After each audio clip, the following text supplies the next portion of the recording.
สวัสดีพี่น้องปองปายสุภูสุคนเด้อมื้อนี้มาพอกับซองกิ่งแก้วพิมพ์มาสอนเนาะพี่น้องเนาะมื้อนี้บ่าวกิ่งพาพี่น้องมากินตำบักหุ่งเผ็ดๆเนาะพี่น้องนี่ตำบักหุ่ง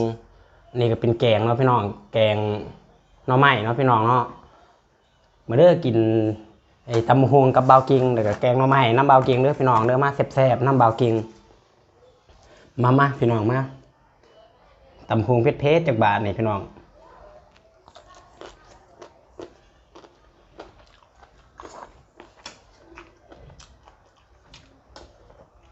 แกงหน่อไม้นี่เอาไว้ตอนมันเผ็ดพี่น้องเลย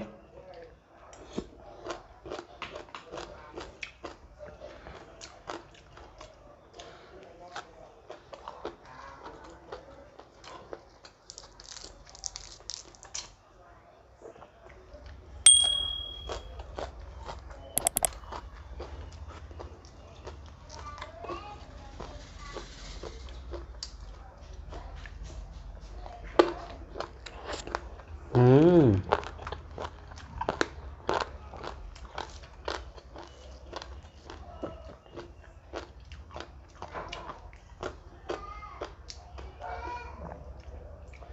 มะเขือเหนียวอีก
มาพี่น้องมา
ฮ้อนก็ฮ้อนพี่น้องเอ้ยฮ้อนแท้ฮ้อนเด้อ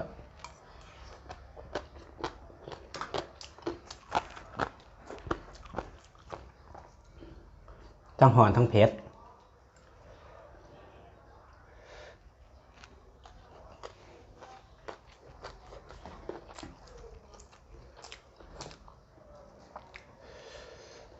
มาพี่น้องมากินน้ำเบาเกียงเด้อพี่น้องเด้อ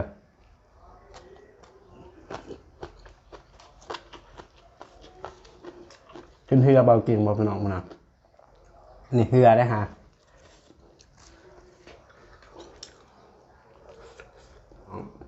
บ่ได้กินมาหลายมื้อแล้ว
ฮ้อนเกินพี่น้องเว้ย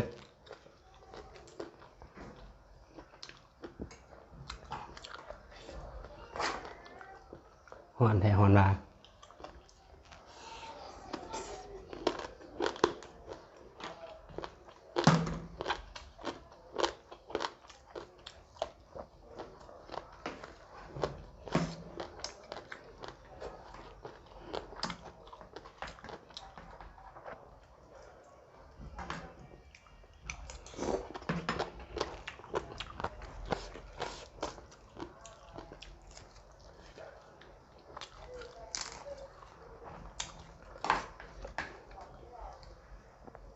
พันตำบกฮุงมึงพี่น้องห่อผักกาดมา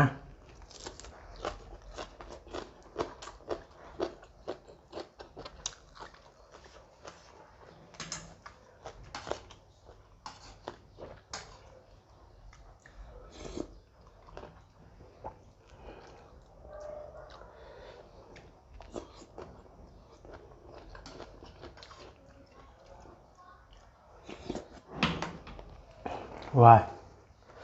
ต้องหอนทั้งเพชรพี่น้อง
ม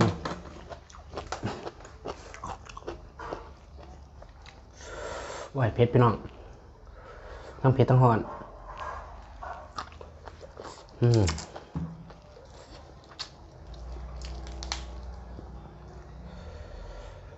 เผ็ดคักบัดนี่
โอ้ยเผ็ด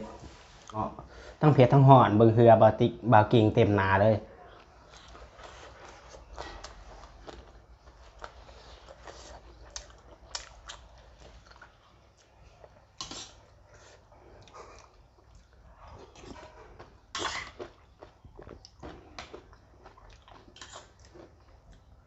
นี่เฮ็ดพี่น้อง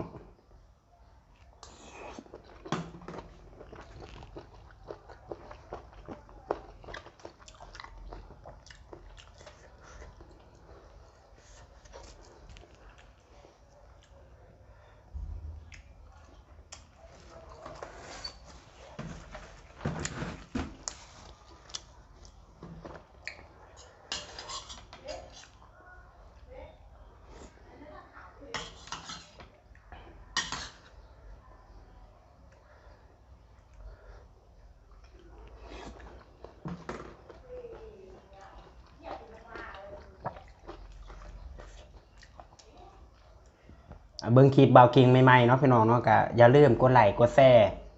กด Subscribe แล้วก็กดสั่นกระดิ่งแจ้งเตือนไว้เด้อพี่น้องเด้อสำหรับมื้อนี้บาวกิงก็ขอตัวลาไปก่อนเนาะเดี๋ยวพบกันใหม่คลิปหน้าบ๊ายบาย